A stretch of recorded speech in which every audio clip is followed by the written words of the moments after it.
Hello, everyone, and welcome to the Evolving Practice podcast. I'm Dr. Bill Moss with my co-host, Hi, I'm Dr. Sean Carey. and we're excited to go into our part two, if you will, of our myth series, where we're going to be going into different ideas regarding practice and client-based myths. So, on the last episode, we were looking at belief-based myths regarding kind of clients, and then we're going to go into more of like the practice. So this has to do with practitioners and different myths surrounding healing, because the way I look at it is there's exceptions to every single rule out there in healing, and myths surrounding chiropractic, energetic healing, any type of healing modality can really be harmful for the practitioner serving a client or the person going through the process. So, we're going to be diving into this important topic to kind of break up some more boxes, because that seems to be the theme of what we like to do on this podcast. Yeah, this is really exciting. I think this episode will especially help a lot of practitioners to just get deeper understandings and to better be able to succeed with this type of work. Yeah, and being a practitioner is a challenge. This podcast explores the challenges that go into working in a healing profession, the challenges that exist in healing. And when you work with humans aren't so cut and dry and Yeah. straightforward. There's many intricacies that go into every individual. So exploring the depths of what exists in those relationships is really helpful and creates a lot of understanding and where people are and where they're going. So we like these myths, and we kind of broke them down into 5 different sections. Again, this is the second of the series. I think we even have a third episode to kind of go into some other myths too. But let's kick this off with first myth being, and I'll let you address this, if I serve deeply, the money will just come, right? So this is the idea that romanticizing service while ignoring business in the healing world is going to work out in everyone's favor. So let's go into this. Yeah, this one was one that really affected me, and I saw it affect so many people in some of the different chiropractic circles that I was in. And I see it with energetic healing as well. It's funny, we talked about this really at the conference that we were just at. Mhm. And there is certainly this myth of if I serve deeply, the money will just come. And, there is something to be said for being in the flow and being Mhm. in the flow of synchronicities and, attracting the right people at the right time. But it really does not replace the need for structure, for business structure, for marketing, for having a plan. Like when we Mhm. talk about working with energies, it's really important to have a plan because that's creating a structure for something to help attract something as far as manifesting. So this is like having a plan, having a solid plan that you can work with and change and different strategies in place is huge for your success. And it Mhm. doesn't mean that what you're doing is not spiritual or anything like that. It's just we live in a physical world. And Mhm. if we were just trying to do energetic healing like in the higher spiritual dimensions and had nothing to do with this in physicality, we probably wouldn't need that. But because we're working to have a change in the physical, we need to have a physical structure that goes along with it. And the way that shows up a lot of the time is a good business structure and a good business plan. And Mhm. quite frankly, that's something that changes a lot too. Like you and myself and Dr. Tim Merzicki and Dr. Nick Penzarella, we're always talking about different things that are working and not working for us because the Mhm. world is changing all around us. So we need to change the plan sometimes. Yeah, and in chiropractic, when I first joined, some of the rhetoric at conference was very much, if you serve, you'll just be taken care of. And while I agree with that, I think it's a fairly immature position to take. And a lot of times, people who have created success, they may say that all you need to do, but in the meantime they had systems that supported the ability for that to actually happen, even if Yeah. they were very simple systems. And I think what ends up happening is um, people do, if you have talent, right? If you're an athlete and you have talent, there's everyone's talented at the highest level, right? but it's Yeah. the coach that creates the plays and the structure and the organization, and the better organizations last through longevity. So talent alone can get you so far, but it's the structure and the systems that really help facilitate the total growth. And I think when we first were in chiropractic, you were starting to see a transition in interest towards business. And I think it's because many people took this attitude like, if all I do is serve and do it from a place of heart, I will be taken care of. And a lot of people did that and just found themselves like not getting anywhere. Marketing, people weren't just coming in because you were wishing upon a star and you were getting yourself set, because other things are actually required to do so. And, I would say you and I lived through the height of people being very interested in how to have better business systems. Yeah. And by doing so, it creates more flow and the ability to actually kind of get your the mind out of the way to then actually just serve from the heart. So I think we're kind of achieving a balance in the chiropractic world now between all of it. People have realized that business is appropriate, and having that type of plan is going to help you actually serve more people in a productive way. Yeah, and you really want to create something that's a win for everybody in terms of business. That that's a win for your clients. It's a win for employees if you have them. A win for yourself. Hmm. And the business structure really allows that to be created. Hmm. I remember in chiropractic there was at one period of time there was this like box on the wall type of practice where they their specialty was that they didn't name fees for the service. They would just ask people to pay what they thought was fair and leave the money in a box on the wall. Yeah. And so people would literally leave envelopes with money. But what they end up finding, the vast majority of practices, was that it was just not financially lucrative. Whatever there was a total lack of clarity. There was somebody trying to really skip the step of defining their worth, or Hmm. there's some self worth issues I think that go into having that style of Hmm. practice. Hmm. uh, like you just it was just not a really good business model, and I think a lot of people got burned out trying to do that because it was more of an ideology than something that actually worked in the physical world. Yeah, I 100% agree. And I think I see use the word mature or immature earlier.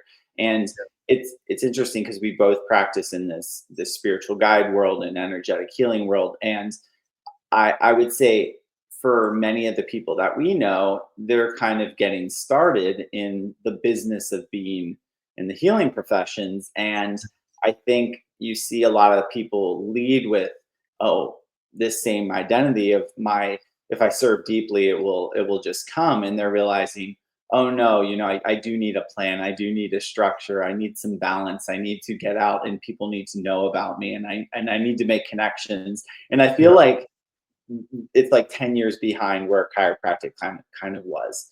yeah, And you do have to employ these things. I know there's an exception to every rule. There's plenty of people, right, who have gone out and done it, just in this way, just served, didn't worry about anything, and it worked out. But for the majority of people, that's not the case. And I think the right. healing world is starting to discover that. And there's a process that needs to be put in place for everything across the Yeah. board. And that leads to success because plans and systems help with efficiency, time, and energy, which are all incredibly important when you are a practitioner in the healing work. Yeah, absolutely. And you want to have when you're in when you're serving, when you're in business in this way, whether it's like chiropractor or some type of professional in the healing world, Mhm. or the energetic healing, being a professional in that, you really want to be able to serve from a full cup. And if you ignore the business piece, I think it's very likely that your cup is going to get depleted and Mhm. you aren't going to be serving from a full cup anymore. And hermetically, we always say that you can only share what you have. Mhm. So it's like if you don't have a full cup, then that's what you're going to be sharing with other people. You won't really be sharing your best. Mhm. So it's Yeah. something that you really can't gloss over and have success. I think it is a part of it's something that we need in the physical world to have these systems to assist us. Yeah, totally important. Yeah. And it even helps whittle down to like who we like to work with, which is, kind of the second myth, which is you can help everyone. Every healer thinks they Yeah. can help everyone, and that oftentimes leads to burnout when we try to be all things to all people. So the second myth we're going to look at is um, the idea that you can help everyone, if you will. Yeah. Yeah. Oh, I love that. And one of the first things we have to ask as far as helping someone is, do they actually want help? Mm, Because a help often requires a change for somebody to make. There's, maybe some type of behavior that led to them being in the spot that they're in, and they have to be willing to change that or do something differently. And mhm, sometimes people might they might not actually be at that place where they're willing to do it. mhm. Take somebody who's like morbidly obese, for example. That they probably there's going to be things that they have to change. It's not something that you can just fix for the person. Yeah.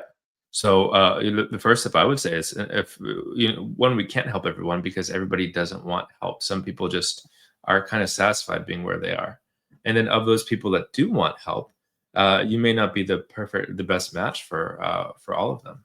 Just maybe the technique or style may not be the best fit, or the personalities may not be the best fit for whatever different reasons. Mhm. You know, Yeah. like we've both had some clients who probably work better with male practitioners, or some that wanted female practitioners.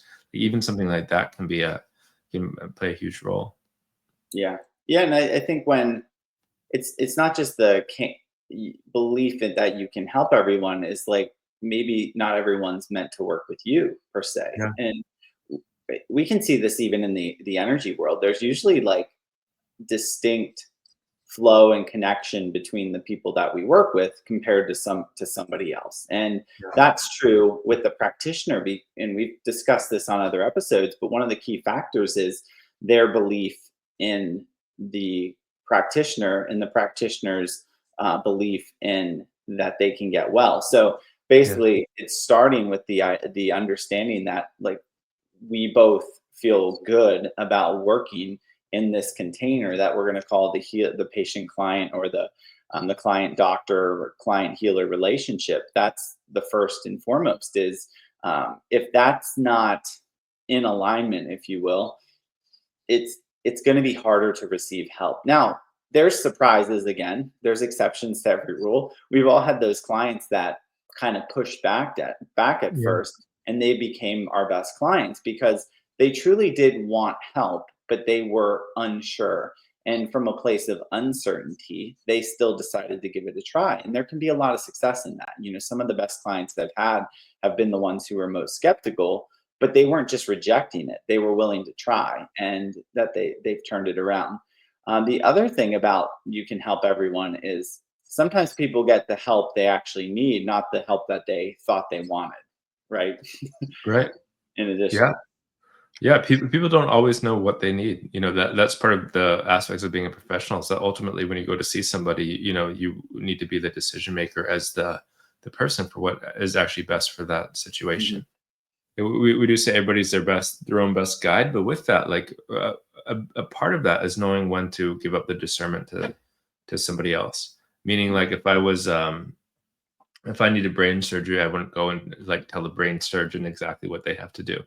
You know, but no, you know this field better than I do, so you take over from here. Yeah, it's crazy. And also, the one cause, one cure, or my healing is going to solve all of your problems, and that sort of thing. It's like when what we recognize is the person that we're working with is the key in this healing. And oftentimes many practitioners put their own tool over the idea that, like, every all healing is self-healing. So we're providing an opportunity for that person um, to repair and to have healing, because all healing is self-healing. So it's like we kind of sometimes put too much emphasis on the tool or the modality or whatever it may be, where it's like, that person is the one who's going to really do the job. We're going to just serve as the reminder, and we're meant to work together. I truly believe that. I've heard people in the healing work out there that it's like they're trying to convince everybody that you're your own best doctor, you're your own best healer. And it's like, yes, you do the healing, but there's a reason we do need each other to Yeah, help kind of see sides of ourselves that we otherwise may not illuminate and shine for ourselves, you know? Yeah, 100%. And the body is complex. The Mm. soul and the spirit are complex. Like you're not going to be you know, both you and I are chiropractors, so we have a really deep understanding of the spine and the musculature. But we're Mhm. not the most advanced in terms of biochemistry. There's other people who understand that field much better than we do. You know, Yeah. and there's so many acupuncture that it has a completely different system. Mhm. So yeah, there are all these different specialties, and you want to make sure that you're in the right place with the right person. Mhm. Yeah. But it does truly take a team. And the longer you go through this world, you realize there's not going to be one thing to take care of all the things. There's going to be seasons and times where you need more, you need less from one person, and you need more or less from different practitioners. So I think that's an important principle is we're always striving for the highest result. Our bodies tend to do that. They're trying to repair, fix, reorganize, reestablish, remember all of these things. And sometimes we're going to meet different practitioners and people that are going to help kind of guide us in a new way along the way. So I think that's, you know, that's how we help, how we can help everyone is by recognizing that the relationships will change over time. Absolutely, yeah. Yeah. Because we all change with time. Hopefully, we're changing because the world around us is changing, and if we're not changing, Yeah. that's a problem. Yeah. Yeah. And responding to it.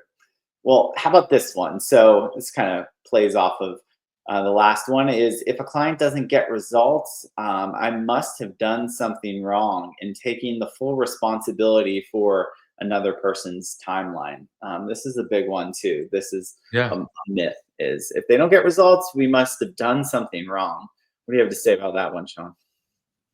Well, you know, I'd say that nobody bats 1,000, and like you really have to have clear kind of goals going in, and sometimes people will way exceed what you expect for them. Mhm. But it's also one of the things we have to watch out for as healers is like we can't guarantee results for things. Mhm. You know, like I've had people who one energetic session and they've life completely changed. They're on a totally different path. They've had tons of breakthroughs. And other people, and it wasn't that dramatic. They may have had positive shifts, but it wasn't the same as the other person. Same Mhm. thing with chiropractic. You know, sometimes you have one person who's in extreme pain, 10 out of 10 pain, can't move, can't walk. You know, within a week, they're back to normal. And other people, that's not the case. So Yeah. It's everyone's physiology, makeup, DNA, past life, or past yeah, experiences, they all make up the equation and the resiliency. And you know, there are people's beliefs around healing also they matter in this too because I think one of the biggest when people seek healing, this is just something I see coming up more and more is you know healing does not feel great all the time. Like mm, it just doesn't. And I, I just for myself a couple weeks ago, my foot was hurting, my ankle was hurting, and I was probably the least physical I've been in a while. Like from November until about March of this year, I would say I was the least physical I have been in a very long time. I just wasn't doing as much. There was a lot going on in my life and I didn't make it a priority. And my foot and my ankle and my knee. And I was like, I should probably not do the workout I was scheduled with the yeah, trainer. Like I was just getting back into it, my legs, and I did it. And I just didn't tell him. I didn't say like, hey, I'm experiencing this thing. I think we should try to alter it. I kept my mouth shut and I just kind of wanted to see how I responded. And within the next day, I felt more balance in my body. And a couple days later, it didn't bother me and I've been working out consistently again. And this was like, I feel kind of injured, like I shouldn't do something. And then I did the very thing that I thought might aggravate it, but it was the thing that helped me kind of move past the mm, bumps in the road. Do you know what I mean? And yeah. I feel like a lot of times, quote, results are when people start going into the challenging parts of healing, they tend to retreat, you know, instead of Yep. forging forward and moving through it. So then they're at a different level, right? Oh, absolutely. And that's one of the most important parts, I think, of like skill sets to develop as a practitioner is that ability of like when somebody hits a wall, Like Mhm. maybe, it's almost like the progression is stuck for a period of time, Mhm. or there's or things that feels like to them they're going backwards symptomatically or into an old pattern, of being able to help that person navigate through that phase, because it's not always like these short bursts up where everything is just perfect. Like that does happen. It's part of it, part of Mhm. the cycle. But then sometimes the person might just be kind of flat and feel like they're not getting better. Yeah. And I can't tell you how many patients I've had where it was difficult cases, and maybe for like the first 2 or 3 months it felt like something wasn't really, like, it was just kind of stalled. Mhm. And then the person just has this a huge breakthrough, and then they're doing great. So Yeah. it's like it takes that time of working with people to really understand what's going on the surface, and then you can communicate it and inspire them when it's appropriate, or redirect them to a different practitioner if that's if you're just not seeing changes objectively with them.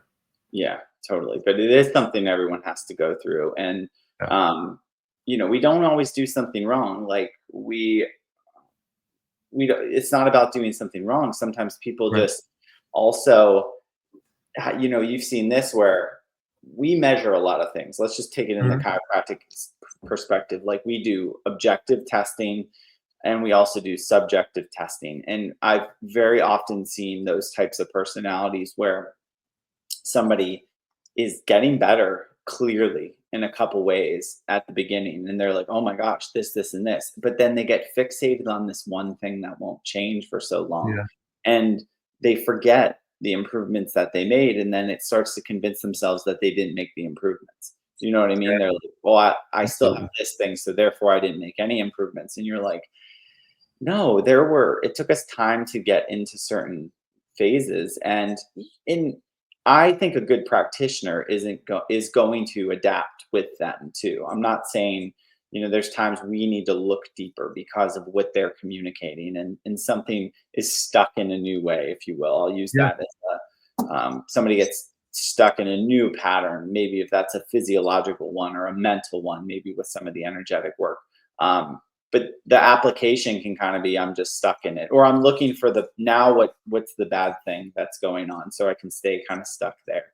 So Yeah. that's a very real thing. If a client is getting results but they can't see the new results that they're getting, or they've just been on the journey a long time. This is what I had a client this morning. I saw like two chiropractic clients because I was doing admin, but he was on regular care, and he fell off his schedule for like 2 months. And when he came back in, he was really like struggling and he had a lot of discomfort. And I was like, listen, man, you were doing great. You had this time off. We'll get you back. And I upped his frequency again, and I gave him some spinal hygiene things. And he came in today and he's like, I think I'm over the hump. And he's like, I want to stay consistent. And I go, Andrew, I think this was really beneficial for you to go through this because you know what it's like when you weren't putting in the extra effort and you weren't getting checked regularly. You see Yeah. what that's like. So it's going to make more sense to you going forward what you need to get the best result. So I think that's a really important factor with people's healing is to actually, kind of walk away for a little bit so they know what they're Yeah. receiving. Yeah. I think that's really well said. I think that also kind of leads us into the next myth as well, where being a healer means that I have to be available all the time. So kind of no personal boundaries, always on call. Yeah. And maybe at the very beginning of practice, it's nice to just have really open hours to get people in.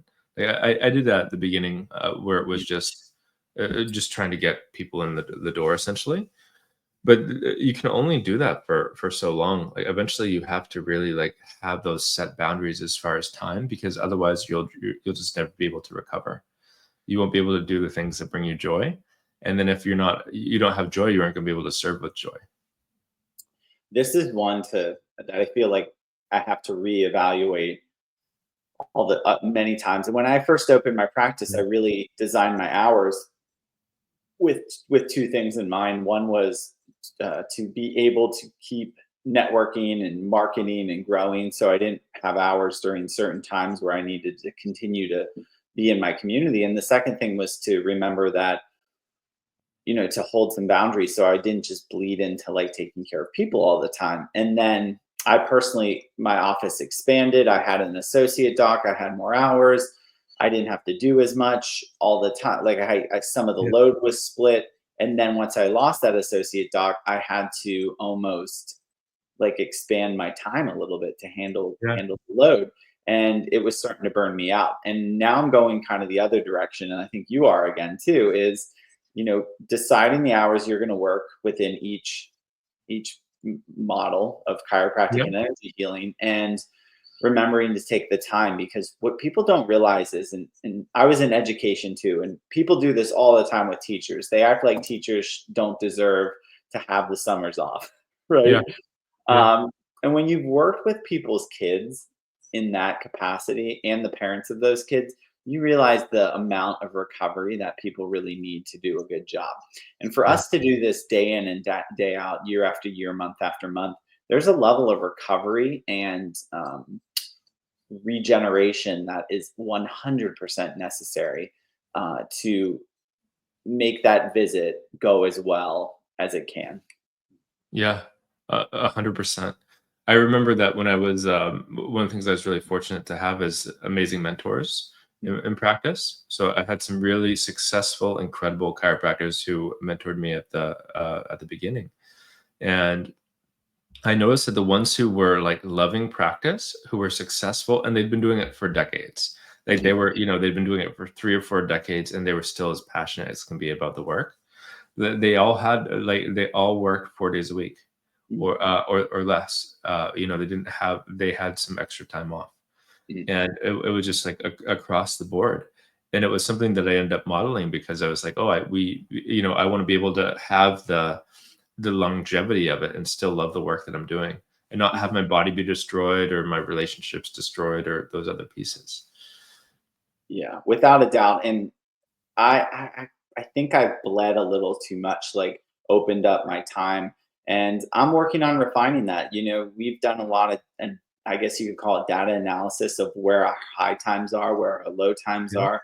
And I'm about to have another child, and they say the majority of the time you spend with your kids is between the ages of 0 and 12, and that's important to me. So I'm Yeah. having some consideration of changing some of my schedule come the fall and really working 3 big days in chiropractic.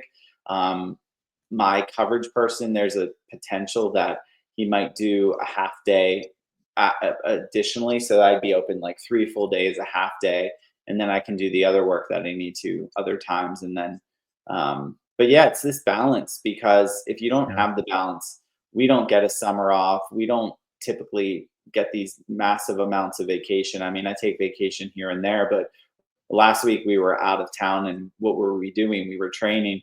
And my Caitlin, my assistant, she was there this time, and I was like, "Yeah, it's not all fun and games, is it?" And she's like, "No, it's like progress and Yeah.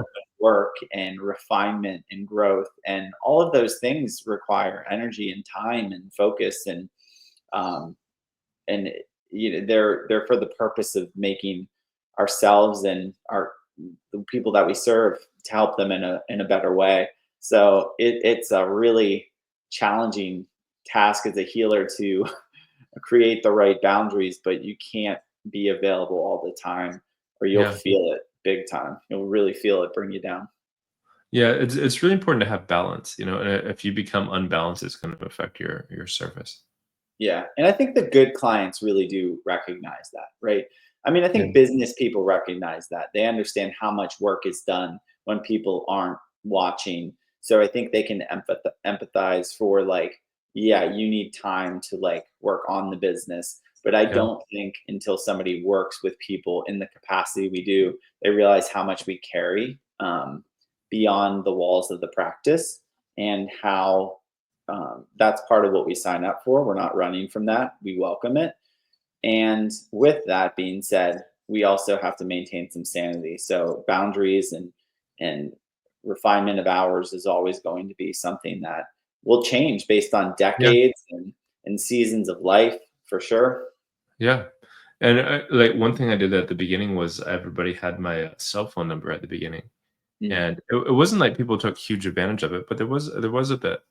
Mhm. And now I'll occasionally give myself a number out to people as far as like if there's an emergency situation, and I feel like I want that I want that person to communicate if there's something that's coming up, but like we need that time to recover. Mhm. Yeah, Yeah. totally. And this will bring us to our last myth, right? Is the idea that the more certifications I have, the more valuable I am, and confusing the credentials with the confidence. So let's talk about this as our last one. Yeah, I think that people are, especially people who are in this field, like it is fun to reach a goal, and there's so many different certifications that you can do. Mhm. But at the end of the day, like it's great to get more, get more knowledge and get more tools. But being able to be confident with the tools that you already have is probably even more important. Mhm. Like when I was doing the energetic healing, and I had done like I just had one tool. I did so many of it because that was the tool that I had. Mhm. And, I didn't need like, to be trained in 20 different modalities, which now I'm probably trained in much more than that. But like, I didn't need that when I was getting started. I just had the one modality and I did it really well and helped a ton of people with it. Totally. I'm kind of with you. Like I really like this idea of getting back to basics because I think sometimes we want more and more and more, and Mhm. it doesn't lessen the value of the other things. It's not like by having more makes the other tools better. But I was a very similar way, and the gateway to helping people in the energy work is really it starts with life activation, and I Yeah. was the same thing. Like I don't in our world of the modern mystery school. There is certifications which I like because it does create a standard and a professionalism within energetic healing work, which across the board there aren't that many standards as far as Right. practitioners. But I think people think they'll get to work when they've gotten a certain amount of tools. And for you and I, that was not the case. I had like a mini healing practice when I only had like two healing modalities, right? And I was Yeah. using them to the nth degree to serve people because I knew they worked. They were very beneficial for myself. I could see the difference in other people and I wanted to do it. And that's what I had. And I opened my mouth and I decided to try, and people wanted to do it. And, over the years, it's like we expand, we have all these tools to refine and help and Yep. redirect and do these little things. And at the end of the day, just doing some of the simple best at the right time tends to give the best results. So I think you and I have both in conversations outside of the podcast have talked about continuing to get back to the basics, to Yeah. almost treat the practice with what's the most important thing, and what can we do to kind of like max that out. And in chiropractic we're pretty much that way too, right? We don't have a Yeah. ton of other you know things that we do within the practice. We get really good at the things we do, and then we just keep refining that and getting better over the years. So it's Yeah. definitely a theme that's coming up. And um, yeah, the experience that we get with those certifications is really the ultimate value. Yeah, and having the confidence in yourself as a practitioner, which really comes from working with a lot of people. Mhm. It doesn't come so much from the accumulated knowledge that you have. It comes more from, I think, the accumulated caseload, if you will, as far as like you help a huge volume of people, and then you're going to learn through that experience. Yeah. So the important thing is like starting to work with the clients once you have some effective tools. Like go out there and use them. You'll build a ton of knowledge. You'll build a ton of wisdom from the experience of helping people. Hmm. And then it just that's the best teacher. If you have a case that's not getting better, and then you're like, okay, well, let me mold this over in my brain and go over anything that I need to do differently, and what else do I need to learn. And Hmm. then it's like, okay, then you learn another technique or another tool. Yeah. But just accumulating it for the before, like you're working with it with clients, I Mhm. think can be limiting that way, Yeah. because there's always going to be more that you don't know. Like the world is just full of unknown. None of us are going to know everything. No. So No, yeah, that's how you learn about the results that you get is through the doing. And I've always resonated with that. With almost anything. And even when I was getting ready to do um my guide certification and teach Empower Thyself. And in doing that, it's like I consulted a few people I trusted, including yourself, and I got it some direction, if you will. But at the end of the day, I was like, I don't want to hear any more about this. I want to Yeah. get into it and figure out what I don't know and what I am, what goes well, what doesn't go well, what do I need to work on? Because a lot of people just spend a lot of time talking, and it's like you really learn Yeah. in the doing. It's like I love the Mike Tyson saying, like everyone has a plan until they get hit in the mouth, and Yeah. Yeah. then it's like the real training starts. Is like when rubber meets the road and you're in the instance, that's where you learn to adapt. That's where Yeah. you learn what's coming at you. That's where you learn how to do it better. And I feel like I've been one of those people that, because I felt that way. I got the Yeah. communication and relationship award in chiropractic, and I was totally sucking in practice my first year. So I had a Mhm. credential that said I was good at something, and yet I was like not doing it well.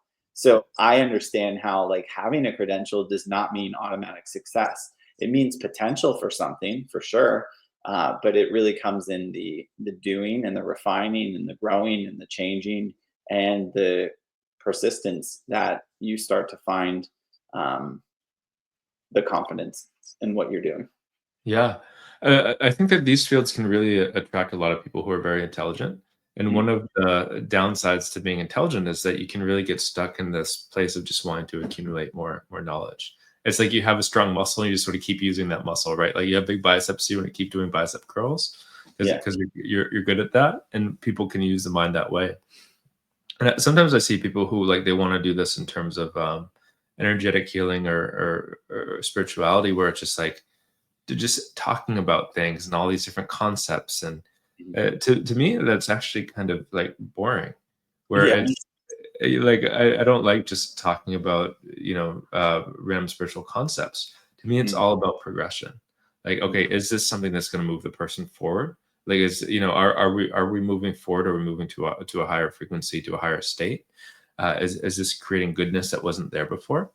But in terms of like just more knowledge, like I don't really, it doesn't do anything for me at this point in time. Yeah. Amen to that. I mean, that's a huge key.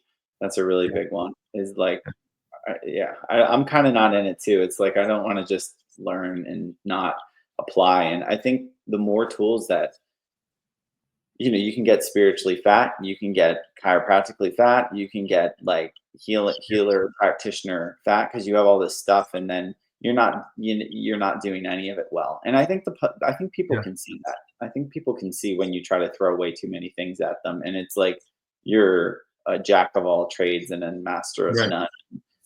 I think innately we might not put our finger on that when we're assessing certain the ways people do certain things, but I think we can tell when people Yeah. are spreading themselves and not very consistent or confident in multiple means. So the world's changing. People have better radars and reads on understanding. So it's I guess that's the thing is like get really good at a few things and do them to the best of your degree. And I find when I do that, I have a lot more joy in practice too. When I'm doing Yeah. what I'm really good at um, and learning and growing with the stuff that I implement, right? It's not just theory and knowledge and things to talk about. It's actually um, wisdom by the implementation. So I think that's one of the biggest things people need to know. No matter what they're learning, it's only going to integrate when you start putting it into practice, and then you really understand what it's truly capable of. Absolutely. Yeah. Very well said. Cool. Well, those are our 5 myths. If, going back to like the money will just come when you serve, we can help everyone. If a client doesn't get results, we did something wrong. Being a healer means I need to be available at all times. And the more certifications have, the more valuable you are. So there's probably plenty more myths. And Yeah. we'll probably explore them down the line. But we thanks for going into this like practitioner detailed one to look at what's working and what we can refine. So we thanks again for being on this episode. We have one more myth busting episode next time in the series of our myth busters, and we're grateful for you sharing the episodes, liking and subscribing, and if you don't mind, drop us a review. It always helps boost some of our ratings as we continue. to strive towards our 52nd episode, which would mean 1 year of releasing these Wow. episodes. Yeah. We're so close. We're gonna have to do a celebration or something like that. Yeah, that'll be good. Oh man, we can see how far we came. We can like interview ourselves from the past into the future. I love it. I I love love it. it. Well, thanks again, and we look forward to speaking with you next week. See you next week.